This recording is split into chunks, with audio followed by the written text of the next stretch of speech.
ਸਤਨਾਮ ਸ੍ਰੀ ਵਾਹਿਗੁਰੂ ਸਾਹਿਬ ਜੀ।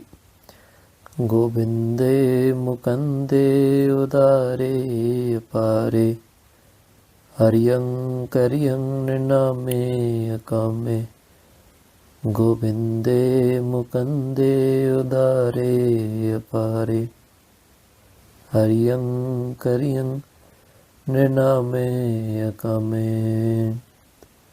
ਵਾਹਿਗੁਰੂ ਜੀ ਕਾ ਖਾਲਸਾ, ਵਾਹਿਗੁਰੂ ਜੀ ਕੀ ਫਤਿਹ। ਮਹਾਰਾਜ ਦੀ ਕਿਰਪਾ ਦੇ ਨਾਲ ਅਸੀਂ ਅੱਜ ਇਸ ਗੱਲ ਦੇ ਉੱਤੇ ਵਿਚਾਰ ਕਰਨੀ ਹੈ ਕਿ ਦੇਹ ਦੇ ਮਰਨ ਦੇ ਬਾਅਦ ਜੀਵ ਆਤਮਾ ਦਾ ਕੀ ਹਾਲ ਹੁੰਦਾ ਹੈ। ਜਦ ਪ੍ਰਾਣ ਸਰੀਰ ਤੋਂ ਮੁੱਕ ਜਾਣ ਤੇ ਫਿਰ ਜੀਵ ਆਤਮਾ ਕਿਹੜੀ ਗਤੀ ਨੂੰ ਪ੍ਰਾਪਤ ਹੁੰਦਾ ਹੈ। ਇਸ ਤੋਂ ਪਹਿਲਾਂ ਅਸੀਂ ਗੁਰਬਾਣੀ ਦੀਆਂ ਪੰਕਤੀਆਂ ਦਾ ਵਿਚਾਰ ਕਰੀਏ। ਮਹਾਰਾਜ ਜੀ ਗੁਜਰੀ ਰਾਜ ਦੇ ਵਿੱਚ ਫਰਮਾਨ ਕਰਦੇ ਨੇ, ਅੰਤ ਕਾਲ ਜੋ ਲక్ష్ਮੀ ਸਿਮਰੈ, ਐਸੀ ਚਿੰਤਾ ਮੈਂ ਜੇ ਮਰੈ, ਸਰਪ ਜੋਨ ਵਲ ਵਲ ਉਤਰੈ। ਜਿਉਂਦੇ ਜੀ ਜਿਨੇ ਲక్ష్ਮੀ ਭਾਵ ਮਾਇਆ ਦੇ ਪਦਾਰਥਾਂ ਦੇ ਵਿੱਚ ਆਪਣਾ ਜੀ ਲਾਇਆ ਤੇ ਅੰਤ ਕਾਲ ਉਹ ਲక్ష్ਮੀ ਦੇ ਬਾਰੇ ਸਿਮਰਦੇ ਹੋਏ ਆਪਣੇ ਪ੍ਰਾਣ ਛੱਡਦਾ ਹੈ, ਤਦ ਉਹ ਸਰਪ ਆਦਿ ਜੂਨਾਂ ਨੂੰ ਪ੍ਰਾਪਤ ਹੁੰਦਾ ਹੈ। ਤੇ ਇੱਕ ਵਾਰੀ ਨਹੀਂ, ਅਨੇਕਾਂ ਵਾਰ ਉਹ ਸਰਪ ਜੂਨ ਦੇ ਵਿੱਚ ਆਉਂਦਾ ਹੈ। ਹਰੀ ਬਾਈ ਗੋਬਿੰਦ ਨਾਮ ਮਤ ਬੀਸਰੈ ਰਹਾਓ। ਉਪਦੇਸ਼ ਦਿੰਦੇ ਹਨ ਮਹਾਰਾਜ ਕਿ ਇਸ ਕਰਕੇ ਉਸ ਪਤੀ ਪਰਮੇਸ਼ਰ ਵਾਹਿਗੁਰੂ ਗੋਬਿੰਦ ਦੇ ਨਾਮ ਨੂੰ ਕਦੇ ਨਾ ਵਿਸਾਰੋ। ਅੰਤ ਕਾਲ ਜੋ ਇਸਤਰੀ ਸਿਮਰੈ, ਐਸੀ ਚਿੰਤਾ ਮਹਿ ਜੇ ਮਰੈ, ਬੇਸਵਾ ਜੋਨ ਵਲ ਵਲ ਉਤਰੈ। ਜੋ ਮਰਦ ਇਸਤਰੀਆਂ ਦਾ ਸਿਮਰਨ ਕਰਦੇ ਹਨ ਜਿਉਂਦੇ ਜੀ, ਤੇ ਅੰਤ ਕਾਲ ਵੀ ਇਸਤਰੀ ਯਾਦ ਆਉਂਦੀ ਹੈ ਤੇ ਅਗਲੀ ਜੋਨ ਉਹਨਾਂ ਨੂੰ ਬੇਸਵਾ ਦੀ ਮਿਲਦੀ ਹੈ ਤੇ ਅਨੇਕਾਂ ਵਾਰ ਉਹ ਬੇਸਵਾ ਬਣ ਕਰਕੇ ਆਉਂਦੇ ਹਨ। ਅੰਤ ਕਾਲ ਜੋ ਲੜਕੇ ਸਿਮਰੈ, ਐਸੀ ਚਿੰਤਾ ਮਹਿ ਜੇ ਮਰੈ, ਸੂਕਰ ਜੋਨ ਬਲ ਬਲੇ ਉਤਰੈ। ਜੋ ਆਪਣੇ ਬੱਚਿਆਂ ਦੇ ਬਾਰੇ ਸੋਚਦਾ ਹੈ, ਧੀਆਂ ਪੁੱਤਰਾਂ ਬਾਰੇ ਸੋਚਦਾ ਹੈ, ਅੰਤ ਕਾਲ ਜੇ ਇਸ ਚਿੰਤਾ ਦੇ ਵਿੱਚ ਉਹ ਆਪਣੇ ਸਵਾਸ ਪੂਰੇ ਕਰਦਾ ਹੈ ਤੇ ਸੂਅਰ ਦੀ ਜੋਨ ਵਿੱਚ ਵਾਰ-ਵਾਰ ਆਉਂਦਾ ਹੈ।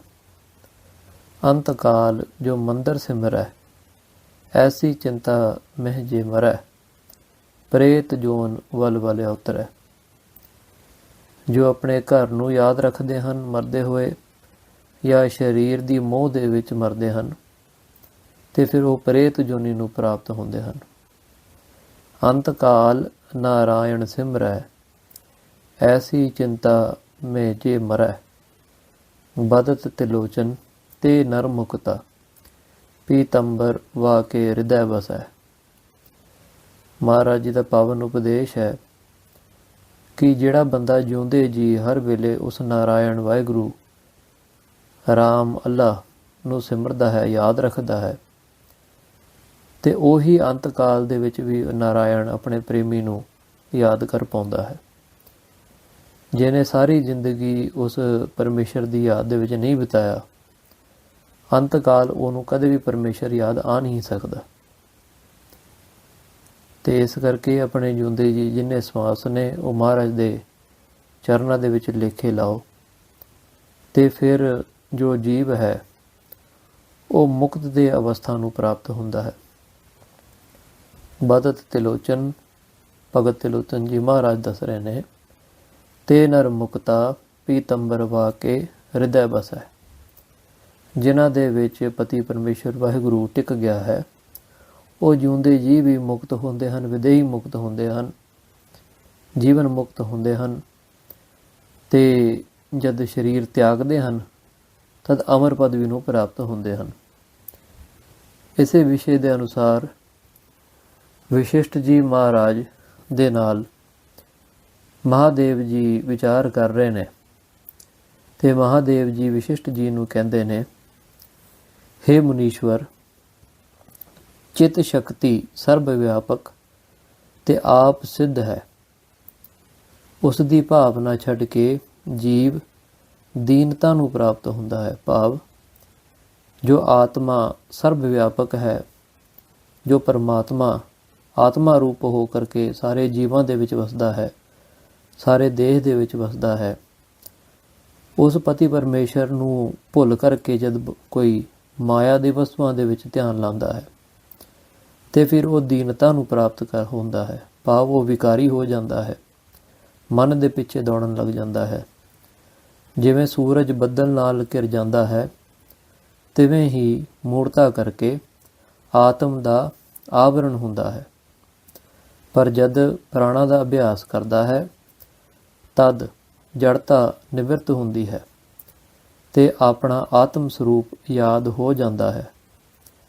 ਇੱਥੇ ਮਹਾਦੇਵ ਜੀ ਵਿਸ਼ਿਸ਼ਟ ਜੀ ਨੂੰ ਪ੍ਰਾਣਾਯਾਮ ਦਾ ਜਿਹੜਾ ਅਭਿਆਸ ਹੈ ਉਹ ਦੱਸਦੇ ਨੇ ਤੇ ਸੰਤ ਬਾਬਾ ਵਰਿਆਮ ਸਿੰਘ ਜੀ ਰਤਵਾੜਾ ਸਾਹਿਬ ਵਾਲੇ ਤੇ ਸੰਤ ਬਾਬਾ ਈਸ਼ਰ ਸਿੰਘ ਜੀ ਰਾੜਾ ਸਾਹਿਬ ਵਾਲੇ ਮਹਾਂਪੁਰਖ ਇਸ ਅਭਿਆਸ ਨੂੰ ਦੱਸਦੇ ਹੁੰਦੇ ਸੀ ਕਿ ਜਦ ਵਾਹਿਗੁਰੂ ਸਿਮਰਦੇ ਹਾਂ, ਵਾਹਿ ਸ਼ਬਦ ਸਾਹ ਲੈਂਦੇ ਹੋਏ ਤੇ ਗੁਰੂ ਸ਼ਬਦ ਸਾਹ ਛੱਡਦੇ ਹੋਏ, ਇਸ ਤਰੀਕੇ ਦੇ ਨਾਲ ਜਦ ਆਪਾਂ ਪ੍ਰਾਣਾਯਾਮ ਦਾ ਅਭਿਆਸ ਤੇ ਨਾਲ ਨਾਲ ਗੁਰਮੰਤਰ ਦਾ ਅਭਿਆਸ ਕਰਦੇ ਹਾਂ ਤੇ ਇੱਕ ਸੁਨ ਅਵਸਥਾ ਨੂੰ ਪ੍ਰਾਪਤ ਹੁੰਦੇ ਹਾਂ ਤੇ ਇਸ ਸੁਨ ਅਵਸਥਾ ਦਾ ਹੌਲੀ ਹੌਲੀ ਅਭਿਆਸ ਵੱਧਦਾ ਜਾਂਦਾ ਹੈ। ਇਸ ਸੁਨ ਅਵਸਥਾ ਵਿੱਚ ਟਿਕਾਵ ਹੋ ਜਾਂਦਾ ਹੈ ਤੇ ਜਦ ਵੀ ਕੋਈ ਪ੍ਰਾਣੀ ਸਾਹ ਲੈਂਦਾ ਹੈ ਤੇ ਹਮੇਸ਼ਾ ਉਹ ਇਸ ਤਰੀਕੇ ਦੇ ਨਾਲ ਵਾਹਿਗੁਰੂ ਦਾ ਸਿਮਰਨ ਕਰਦਾ ਹੈ ਤੇ ਉਹ ਸੁਨ ਅਵਸਥਾ ਉਹ ਦ੍ਰਿੜ ਹੋਈ ਜਾਂਦਾ ਹੈ। ਇਵੇਂ ਆਤਮ ਸਰੂਪ ਨੂੰ ਉਹ ਯਾਦ ਰੱਖਦਾ ਹੈ ਤੇ ਜਿਨ੍ਹਾਂ ਦੀ ਵਾਸ਼ਨਾ ਨਿਰਮਲ ਹੋ ਚੁੱਕੀ ਹੈ ਉਹ ਸਥਿਰ ਤੇ ਇੱਕ ਰੂਪ ਹੋ ਜਾਂਦੀ ਹੈ। ਭਾਵ ਜਿਨ੍ਹਾਂ ਦਾ ਮਨ ਠਹਿਰ ਗਿਆ ਹੈ, ਸਵਾਸਾਂ ਦਾ ਅਭਿਆਸ ਕਰਕੇ, ਗੁਰਮੰਤਰ ਦਾ ਅਭਿਆਸ ਨਾਲ ਨਾਲ ਚਲਾ ਕਰਕੇ ਉਹ ਸੁਨਦ ਅਵਸਥਾ ਦੇ ਵਿੱਚ ਪ੍ਰਾਪਤ ਹੋ ਜਾਂਦੇ ਨੇ। ਅਫੁਰ ਅਵਸਥਾ, ਜਿੱਥੇ ਕੋਈ ਫੁਰਨੇ ਨਹੀਂ ਹੁੰਦੇ, ਉੱਥੇ ਉਹਨਾਂ ਦਾ ਜਾ ਕਰਕੇ ਮਨ ਟਿਕ ਜਾਂਦਾ ਹੈ। ਉਹ ਜੀਵਨ ਮੁਕਤ ਹੋ ਕੇ ਲੰਮੇ ਸਮੇਂ ਤੱਕ ਜਿਉਂਦੇ ਹਨ ਤੇ ਹਿਰਦੇ ਕਮਲ ਵਿੱਚ ਪ੍ਰਾਣਾਂ ਨੂੰ ਰੋਕ ਕੇ ਸ਼ਾਂਤੀ ਨੂੰ ਪ੍ਰਾਪਤ ਹੁੰਦੇ ਹਨ। ਜਦ ਲੱਕੜ ਤੇ ਮਿੱਟੀ ਦੇ ਢੇਲੇ ਵਾਂਗ ਦੇਹ ਡਿੱਗ ਪੈਂਦੀ ਹੈ ਤਦ ਜੀਵ ਆਤਮਾ ਆਕਾਸ਼ ਵਿੱਚ ਲੀਨ ਹੋ ਜਾਂਦੀ ਹੈ। ਜਿਵੇਂ ਆਕਾਸ਼ ਵਿੱਚ ਪਵਨ ਲੀਨ ਹੁੰਦਾ ਹੈ, ਤਿਵੇਂ ਹੀ ਉਸ ਦਾ ਮਨ, ਜੀਵ ਆਤਮਾ ਉੱਥੇ ਲੀਨ ਹੋ ਜਾਂਦੀ ਹੈ। ਇਹ ਉਹਨਾਂ ਬ੍ਰਹਮ ਗਿਆਨੀਆਂ ਦੀ ਅਵਸਥਾ ਹੈ ਕਿ ਜਦ ਉਹ ਬ੍ਰਹਮ ਗਿਆਨ ਦੀ ਅਵਸਥਾ ਦੇ ਵਿੱਚ ਸਰੀਰ ਛੱਡਦੇ ਨੇ, ਉਹ ਬ੍ਰਹਮ ਰੂਪ ਸ਼ਬਦ ਰੂਪ ਹੋ ਜਾਂਦੇ ਨੇ ਤੇ ਸ਼ਬਦ ਜਿਵੇਂ ਆਕਾਸ਼ ਧਰਤੀ ਨੂੰ ਘੇਰਿਆ ਹੋਇਆ ਹੈ, ਇੰਨਾ ਸੂਖਮ ਹੈ ਤੇ ਸ਼ਬਦ ਆਕਾਸ਼ ਤੋਂ ਵੀ ਸੂਖਮ ਤੱਤ ਹੈ ਤੇ ਆਕਾਸ਼ ਸਾਰੀ ਜਗ੍ਹਾ ਪਾਇਆ ਜਾਂਦਾ ਹੈ। ਇਵੇਂ ਸ਼ਬਦ ਆਕਾਸ਼ ਤੋਂ ਸੂਖਮ ਹੋ ਕਰਕੇ ਸਾਰੇ ਥਾਂ ਪਾਏ ਜਾਂਦੇ ਹਨ ਤੇ ਬ੍ਰਹਮ ਗਿਆਨ ਦੀ ਅਵਸਥਾ ਦੇ ਵਿੱਚ ਬ੍ਰਹਮ ਗਿਆਨੀ ਸ਼ਬਦ ਰੂਪ ਹੋ ਕਰਕੇ ਵਿਚਰਦਾ ਹੈ ਜਦ ਉਹ ਸਰੀਰ ਦਾ ਤਿਆਗ ਕਰਦਾ ਹੈ। ਹੇ ਮੁਨੀਸ਼ਵਰ, ਜਿਨ੍ਹਾਂ ਦੀ ਵਾਸ਼ਨਾ ਸ਼ੁੱਧ ਨਹੀਂ ਹੋਈ, ਉਹਨਾਂ ਦੀ ਜੀਵ ਆਤਮਾ ਮੌਤ ਵੇਲੇ ਆਕਾਸ਼ ਵਿੱਚ ਸਥਿਤ ਹੁੰਦੀ ਹੈ ਤੇ ਉਸ ਪਿੱਛੋਂ ਮੁੜ ਹਰਕਤ ਵਿੱਚ ਆਉਂਦੀ ਹੈ। ਤਦ ਉਸ ਵਾਸ਼ਨਾ ਅਨੁਸਾਰ ਜੀਵ ਸਵਰਗ ਨਰਕ ਨੂੰ ਵੇਖਣ ਲੱਗਦਾ ਹੈ। ਭਾਵ ਜਿਹੜੇ ਵਿਕਾਰੀ ਹੁੰਦੇ ਨੇ, ਜਿਨ੍ਹਾਂ ਨੂੰ ਅੰਤ ਕਾਲ ਦੇ ਵਿੱਚ ਨਾਰਾਇਣ ਦੇ ਚਰਨ ਦਾ ਧਿਆਨ ਨਹੀਂ ਹੁੰਦਾ, ਸ਼ਬਦਾਂ ਦਾ ਧਿਆਨ ਨਹੀਂ ਹੁੰਦਾ, ਗੁਰਬਾਣੀ ਦਾ ਧਿਆਨ ਨਹੀਂ ਹੁੰਦਾ, ਤੇ ਉਸ ਵੇਲੇ ਉਹਨਾਂ ਦਾ ਜਿਹੜਾ ਅੰਤःਕਰਨ ਰੂਪੀ ਜੀਵ ਆਤਮਾ ਹੈ ਉਹ ਆਕਾਸ਼ ਵਿੱਚ ਲੀਨ ਹੁੰਦਾ ਹੈ ਤੇ ਫਿਰ ਮੁੜ ਅੰਤःਕਰਨ ਦੇ ਵਿੱਚ ਹਰਕਤ ਹੋ ਕਰਕੇ ਉਹ ਫਿਰ ਜਨਮ ਲੈਂਦੇ ਨੇ ਤੇ ਜਨਮ ਉਹਨਾਂ ਦਾ ਪਾਪ ਤੇ ਪੁੰਨ ਦੇ ਅਨੁਸਾਰ ਹੁੰਦਾ ਹੈ। ਜੇ ਕਿਸੇ ਦੇ ਪੁੰਨ ਵੱਧ ਹੋਣ ਤੇ ਫਿਰ ਉਹ ਸਵਰਗਾਂ ਦੇ ਵਿੱਚ ਸਰੀਰ ਧਾਰਦੇ ਨੇ ਤੇ ਪੁੰਨ ਫਲ ਨਾਸ਼ ਜਦ ਹੁੰਦੇ ਨੇ ਸਵਰਗਾਂ ਦੇ ਵਿੱਚ, ਫਿਰ ਪਾਪ ਦੇ ਜਿਹੜੇ ਫਲ ਹਨ ਉਹਨਾਂ ਨੂੰ ਭੋਗਣ ਦੇ ਲਈ ਨਰਕਾਂ ਦੇ ਵਿੱਚ ਦੇਹ ਧਾਰਦੇ ਨੇ। ਉੱਥੇ ਪੁੰਨ ਤੇ ਪਾਪ ਦਾ ਨਿਬੇੜਾ ਕਰਾ ਕਰਕੇ ਫਿਰ ਮੁੜ ਕਰਕੇ 84 ਦੇ ਜੂਨ ਦੇ ਵਿੱਚ ਪੈਂਦੇ ਨੇ। ਸੋ ਇਹ ਉਹਨਾਂ ਦੀ ਅਵਸਥਾ ਹੁੰਦੀ ਹੈ ਜਿਹੜੇ ਵਿਕਾਰੀ ਹੁੰਦੇ ਨੇ ਜੀਵਨ ਦੇ ਵਿੱਚ, ਤੇ ਵਿਕਾਰ ਦੀ ਅਵਸਥਾ ਦੇ ਵਿੱਚ ਉਹ ਆਪਣਾ ਸਰੀਰ ਛੱਡਦੇ ਨੇ। ਤੇ ਜਦ ਇਹ ਸਰੀਰ ਮਨ ਤੇ ਪ੍ਰਾਣਾਂ ਤੋਂ ਰਹਿਤ ਹੁੰਦਾ ਹੈ ਤਦ ਸੁਨ ਰੂਪ ਹੋ ਜਾਂਦਾ ਹੈ। ਜਿਵੇਂ ਮਨੁੱਖ ਘਰ ਨੂੰ ਤਿਆਗ ਕੇ ਦੂਰ ਚਲਾ ਜਾਵੇ, ਤਿਵੇਂ ਹੀ ਮਨ ਤੇ ਪ੍ਰਾਣ ਸਰੀਰ ਨੂੰ ਤਿਆਗ ਕੇ ਹੋਰ ਜਗ੍ਹਾ ਚਲੇ ਜਾਂਦੇ ਹਨ ਤੇ ਸਰੀਰ ਸੁੰਨ ਹੋ ਜਾਂਦਾ ਹੈ। ਹੇ ਮੁਨੀਸ਼ਵਰ, ਚਿੱਤ ਸੱਤਾ ਹਰ ਥਾਂ ਹੈ, ਪਰ ਜਿੱਥੇ ਜੀਵ ਆਤਮਾ ਹੁੰਦੀ ਹੈ ਉੱਥੇ ਪ੍ਰਤੀਤ ਹੁੰਦੀ ਹੈ ਤੇ ਚੇਤਨ ਦਾ ਅਨੁਭਵ ਹੁੰਦਾ ਹੈ, ਹੋਰ ਥਾਂ ਨਹੀਂ ਹੁੰਦਾ। ਭਾਵ ਜਿਹੜੇ 84 ਲੱਖ ਜੂਨ ਨੇ ਉਹਨਾਂ ਦੇ ਵਿੱਚ ਹਰਕਤ ਦਿਸਦੀ ਹੈ। ਕਿਉਂਕਿ ਉਹਨਾਂ ਦਾ ਮਨ ਹੁੰਦਾ ਹੈ ਤੇ ਮਨ ਦੇ ਪਿੱਛੇ ਜਿਹੜੀ ਚੇਤਨ ਸ਼ਕਤੀ ਹੈ ਉਹ ਕੰਮ ਕਰਦੀ ਹੈ। ਚੇਤਨ ਸ਼ਕਤੀ ਆਤਮਾ ਕਰਕੇ ਹੁੰਦੀ ਹੈ ਤੇ ਇਹ ਸਿਰਫ ਜੀਵ ਆਤਮਾ ਜਿੱਥੇ ਪ੍ਰਵੇਸ਼ ਹੁੰਦਾ ਹੈ ਉੱਥੇ ਹਰਕਤ ਦਿਸਦੀ ਹੈ। ਪਰ ਆਤਮਾ ਹਰ ਥਾਂ ਹੁੰਦੀ ਹੈ। ਪੱਥਰਾਂ ਦੇ ਵਿੱਚ ਵੀ ਆਤਮਾ ਹੁੰਦੀ ਹੈ, ਪਰ ਉੱਥੇ ਚੇਤਨ ਸ਼ਕਤੀ ਨਹੀਂ ਹੁੰਦੀ, ਸੋ ਇਸ ਕਰਕੇ ਉਹਨਾਂ ਦੇ ਵਿੱਚ ਹਰਕਤ ਨਹੀਂ ਦਿਸਦੀ। ਸੋ ਇਹ ਹੈ ਭਾਵ ਕਿ ਆਤਮਾ ਸਰਬ ਵਿਆਪੀ ਹੈ, ਪੱਥਰ ਦੇ ਵਿੱਚ ਵੀ ਹੈ ਤੇ 84 ਲੱਖ ਜੂਨਾਂ ਦੇ ਵਿੱਚ ਵੀ ਆਤਮਾ ਹੈ, ਪਰ ਪੱਥਰ ਦੇ ਵਿੱਚ ਚੇਤਨ ਸ਼ਕਤੀ ਨਹੀਂ ਹੁੰਦੀ ਤੇ 84 ਲੱਖ ਜੂਨਾਂ ਦੇ ਵਿੱਚ ਚੇਤਨ ਸ਼ਕਤੀ ਮਨ ਕਰਕੇ ਪਾਈ ਜਾਂਦੀ ਹੈ। ਇਵੇਂ ਉਹ ਚੇਤਨ ਸ਼ਕਤੀ ਦੇ ਦੁਆਰਾ ਹਰਕਤ ਉਹਨਾਂ ਦੇ ਵਿੱਚ ਦਿਸਦੀ ਹੈ ਤੇ ਸਭ ਤੋਂ ਵੱਧ ਚੇਤਨ ਸ਼ਕਤੀ ਮਨੁੱਖਾਂ ਦੇ ਵਿੱਚ ਪਾਈ ਜਾਂਦੀ ਹੈ। ਇਸ ਕਰਕੇ ਮਹਾਰਾਜ ਜੀ ਕਹਿੰਦੇ ਨੇ ਕਿ ਮਨੁੱਖਾਂ ਦੀ ਜਿਹੜੀ ਜੂਨ ਹੈ ਇਹ ਸਰਬ ਸ਼੍ਰੇਸ਼ਟ ਹੈ। ਅੱਗੇ ਮਹਾਦੇਵ ਜੀ ਫਰਮਾਉਂਦੇ ਨੇ, ਹੇ ਮੁਨੀਸ਼ਵਰ, ਜਦ ਇਹ ਜੀਵ ਸਰੀਰ ਨੂੰ ਤਿਆਗਦਾ ਹੈ ਤਦ ਪੰਜ ਤਨ ਮਾਤਰਾ ਨੂੰ ਗ੍ਰਹਿਣ ਕਰਕੇ ਆਪਣੇ ਨਾਲ ਲੈ ਜਾਂਦਾ ਹੈ।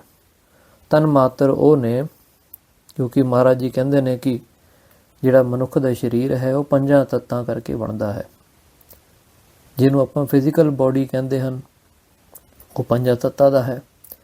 ਜਿਹੜਾ ਸਟਲ ਬਾਡੀ ਹੈ, ਸੂਖਮ ਸਰੀਰ ਹੈ, ਉਹ ਵੀ ਪੰਜਾਂ ਤੱਤਾਂ ਦਾ ਸੂਖਮ ਭਾਵ ਤੋਂ ਬਣਿਆ ਹੈ। ਤੇ ਜਦ ਕੋਈ ਪ੍ਰਾਣੀ ਆਪਣਾ ਸਰੀਰ ਛੱਡਦਾ ਹੈ ਤੇ ਇਹ ਸੂਖਮ ਸਰੀਰ ਉਹਦੇ ਨਾਲ ਹੁੰਦਾ ਹੈ। ਸੋ ਤਦ ਪੰਜ ਤਨ ਮਾਤਰਾ ਨੂੰ ਗ੍ਰਹਿਣ ਕਰਕੇ ਆਪਣੇ ਨਾਲ ਲੈ ਜਾਂਦਾ ਹੈ ਤੇ ਜਿੱਥੇ ਇਸ ਦੀ ਵਾਸ਼ਨਾ ਹੁੰਦੀ ਹੈ ਉੱਥੇ ਪੁੱਜਦਾ ਹੈ।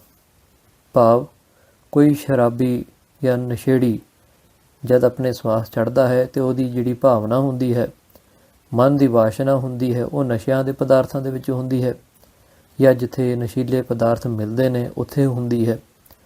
ਸੋ ਜਦ ਇਹ ਆਪਣਾ ਸਰੀਰ ਛੱਡਦੇ ਨੇ ਤੇ ਸੂਖਮ ਸਰੀਰ ਪਾ ਕਰਕੇ ਇਹੋ ਜਿਹੀ ਥਾਵਾਂ ਦੇ ਉੱਤੇ ਜਾ ਕਰਕੇ ਇਹਨਾਂ ਦਾ ਵਾਸਾ ਹੁੰਦਾ ਹੈ ਜਿੱਥੇ ਇਹਨਾਂ ਨੂੰ ਇਹ ਵਾਸ਼ਨਾ, ਜਿਹੜੀ ਮਨ ਦੀ ਵਾਸ਼ਨਾ ਹੈ, ਉੱਥੇ ਉਹਨਾਂ ਦੀ ਪੂਰਤੀ ਹੋਵੇ। ਪਰ ਜੇ ਕੋਈ ਭਗਤ ਹੋਵੇ ਤੇ ਆਪਣਾ ਸਰੀਰ ਛੱਡੇ ਪਰ ਬ੍ਰਹਮ ਗਿਆਨ ਦੀ ਅਵਸਥਾ ਨੂੰ ਨਾ ਪ੍ਰਾਪਤ ਕੀਤਾ ਹੋਵੇ ਤੇ ਫਿਰ ਉਹ ਉੱਥੇ ਜਾ ਕਰਕੇ ਵਾਸਾ ਕਰਦੇ ਨੇ ਜਿੱਥੇ ਭਗਤੀ ਹੁੰਦੀ ਹੋਵੇ। ਸੋ ਇਹ ਪਵਿੱਤਰ ਸਥਾਨ ਜਾ ਕਰਕੇ ਉਹਨਾਂ ਦਾ ਵਾਸਾ ਹੁੰਦਾ ਹੈ। ਉੱਥੇ ਉਨੇ ਚਿਰ ਤੱਕ ਰਹਿੰਦੇ ਨੇ ਜਦ ਤੱਕ ਉਹਨਾਂ ਨੂੰ ਅਗਲਾ ਸਰੀਰ ਨਾ ਮਿਲ ਜਾਵੇ। ਸੋ ਪਹਿਲਾਂ ਇਸ ਦਾ ਅੰਤਵਾਹਕ ਸਰੀਰ ਹੁੰਦਾ ਹੈ, ਫਿਰ ਦ੍ਰਿਸ਼ ਤੇ ਦ੍ਰਿੜ ਅਭਿਆਸ ਨਾਲ ਸਥੂਲ ਭਾਵ ਨੂੰ ਪ੍ਰਾਪਤ ਹੋ ਜਾਂਦਾ ਹੈ ਤੇ ਅੰਤਵਾਹਕਤਾ ਵਿਸਰ ਜਾਂਦੀ ਹੈ। ਸੋ ਅੰਤਵਾਹਕਤਾ ਇਹ ਸਰੀਰ ਹੈ ਜਦ ਤੱਕ ਅਗਲੀ ਜੂਨ ਦੇ ਵਿੱਚ ਪ੍ਰਵੇਸ਼ ਨਹੀਂ ਹੁੰਦਾ, ਤਦ ਤੱਕ ਜਿਹੜਾ ਸਰੀਰ ਉਹਨੂੰ ਮਿਲਿਆ ਹੁੰਦਾ ਹੈ ਉਹਨੂੰ ਕਹਿੰਦੇ ਹਨ ਅੰਤਵਾਹਕ ਸਰੀਰ। ਜਿਵੇਂ ਸੁਪਨੇ ਵਿੱਚ ਭੁਲੇਖੇ ਨਾਲ ਉਹ ਸਥੂਲ ਆਕਾਰ ਵੇਖਦਾ ਹੈ, ਤਿਵੇਂ ਹੀ ਜਦ ਮੋਹ ਕਰਕੇ ਮਰਦਾ ਹੈ ਤਦ ਆਪਣੇ ਨਾਲ ਸਥੂਲ ਆਕਾਰ ਵੇਖਦਾ ਹੈ। ਫਿਰ ਸਥੂਲ ਦੇ ਵਿੱਚ ਅਹੰ ਦਾ ਵਿਸ਼ਵਾਸ ਕਰਦਾ ਹੈ ਤੇ ਫਿਰ ਉਸ ਨਾਲ ਮਿਲ ਕੇ ਕਰਮ ਕਰਦਾ ਹੈ। ਤਦ ਝੂਠ ਨੂੰ ਸੱਚ ਮੰਨਦਾ ਹੈ ਤੇ ਸੱਚ ਨੂੰ ਝੂਠ ਸਮਝਦਾ ਹੈ। ਇਸ ਤਰ੍ਹਾਂ ਭਰਮ ਨੂੰ ਪ੍ਰਾਪਤ ਹੁੰਦਾ ਹੈ। ਜਦ ਹਰ ਥਾਂ ਚਿਦ ਅੰਸ਼ ਤੋਂ ਜੀਵ ਮਨ ਰੂਪ ਹੁੰਦਾ ਹੈ, ਤਦ ਜਗਤ ਭਾਵ ਨੂੰ ਪ੍ਰਾਪਤ ਹੁੰਦਾ ਹੈ। ਜਦ ਦੇਹ ਤੋਂ ਜੀਵ ਆਤਮਾ ਨਿਕਲ ਜਾਂਦੀ ਹੈ, ਤਦ ਆਕਾਸ਼ ਵਿੱਚ ਜਾ ਕਰਕੇ ਲੀਨ ਹੁੰਦੀ ਹੈ। ਜਦ ਦੇਹ ਚੇਤਨਤਾ ਤੋਂ ਰਹਿਤ ਹੁੰਦੀ ਹੈ, ਤਦ ਉਸ ਨੂੰ ਮੋਇਆ ਆਖਦੇ ਹਨ, ਤੇ ਉਹ ਆਪਣੀ ਸਰੂਪ ਸ਼ਕਤੀ ਨੂੰ ਵਿਸਾਰ ਕੇ ਜਰਜਰੀ ਭਾਵ ਨੂੰ ਪ੍ਰਾਪਤ ਹੁੰਦੀ ਹੈ। ਤਦ ਜੀਵ ਸ਼ਕਤੀ ਹਿਰਦੇ ਕਮਲ ਵਿੱਚ ਬੇਹੋਸ਼ ਹੁੰਦੀ ਹੈ ਤੇ ਪ੍ਰਾਣ ਰੋਕੇ ਜਾਂਦੇ ਹਨ, ਤਦ ਇਹ ਮੋਇਆ ਹੁੰਦਾ ਹੈ। ਇਸ ਤਰ੍ਹਾਂ ਵੀ ਬਾਰੰਬਾਰ ਜੰਮਦਾ ਤੇ ਮਰਦਾ ਹੈ। ਹੇ ਮੁਨੀਸ਼ਵਰ, ਜਿਵੇਂ ਰੁੱਖ ਵਿੱਚ ਪੱਤੇ ਲੱਗਦੇ ਹਨ, ਸਮਾਂ ਪਾ ਕਰਕੇ ਨਸ਼ਟ ਹੋ ਜਾਂਦੇ ਹਨ ਤੇ ਮੁੜ ਨਵੇਂ ਲੱਗਦੇ ਹਨ, ਤਿਵੇਂ ਹੀ ਇਹ ਜੀਵ ਸਰੀਰ ਨੂੰ ਧਾਰਨ ਕਰਦਾ ਹੈ ਤੇ ਛੱਡਦਾ ਹੈ, ਮੁੜ ਸਰੀਰ ਗ੍ਰਹਿਣ ਕਰਦਾ ਹੈ ਤੇ ਉਹ ਵੀ ਨਸ਼ਟ ਹੋ ਜਾਂਦਾ ਹੈ। ਜੋ ਰੁੱਖ ਤੇ ਪੱਤੇ ਦੀ ਤਰ੍ਹਾਂ ਉਪਜਦੇ ਤੇ ਨਸ਼ਟ ਹੁੰਦੇ ਹਨ, ਉਹਨਾਂ ਦਾ ਸੋਗ ਕਰਨਾ ਵਿਅਰਥ ਹੈ। ਸੋ ਮਹਾਰਾਜ ਦੇ ਅੱਗੇ ਅਰਦਾਸ ਕਰੀਏ ਕਿ ਮਹਾਰਾਜ ਸਾਨੂੰ ਜਿੰਨੇ ਵੀ ਚਿਰ ਤੱਕ ਸਾਡੇ ਸਰੀਰ ਦੇ ਵਿੱਚ ਪ੍ਰਾਣ ਨੇ, ਸਵਾਸ ਨੇ, ਤਦ ਤੱਕ ਸਾਨੂੰ ਮਹਾਰਾਜ ਦੇ ਚਰਨ ਕਮਲਾਂ ਦਾ ਧਿਆਨ ਰਵੇ ਤੇ ਅੰਤ ਕਾਲ ਦੇ ਵਿੱਚ ਵੀ ਮਹਾਰਾਜ ਦੇ ਚਰਨਾਂ ਦਾ ਧਿਆਨ ਰਵੇ, ਜਿਹਦੇ ਕਰਕੇ ਅਸੀਂ ਮਹਾਰਾਜ ਦੇ ਨਾਲ ਹੀ ਸਾਡਾ ਜਿਹੜਾ ਰਹਿਸ਼ ਹੋਵੇ, ਜਾਂ ਬ੍ਰਹਮ ਗਿਆਨ ਦੀ ਅਵਸਥਾ ਮਹਾਰਾਜ ਜੀ ਬਖਸ਼ਣ, ਤਾਂ ਕਰਕੇ ਅਸੀਂ ਬ੍ਰਹਮ ਸਰੂਪ ਹੋ ਕਰਕੇ ਜਿਉਂਦੇ ਜੀ ਸਰੀਰ ਦੇ ਵਿੱਚ ਵੀ ਰਹੀਏ, ਤੇ ਜਦ ਇਹ ਸਰੀਰ ਛੱਡਣਾ ਹੋਵੇ ਤਦ ਵੀ ਅਸੀਂ ਬ੍ਰਹਮਾਨੰਦ ਨੂੰ ਪ੍ਰਾਪਤ ਕਰੀਏ। ਵਾਹਿਗੁਰੂ ਜੀ ਕਾ ਖਾਲਸਾ, ਵਾਹਿਗੁਰੂ ਜੀ ਕੀ ਫਤਿਹ।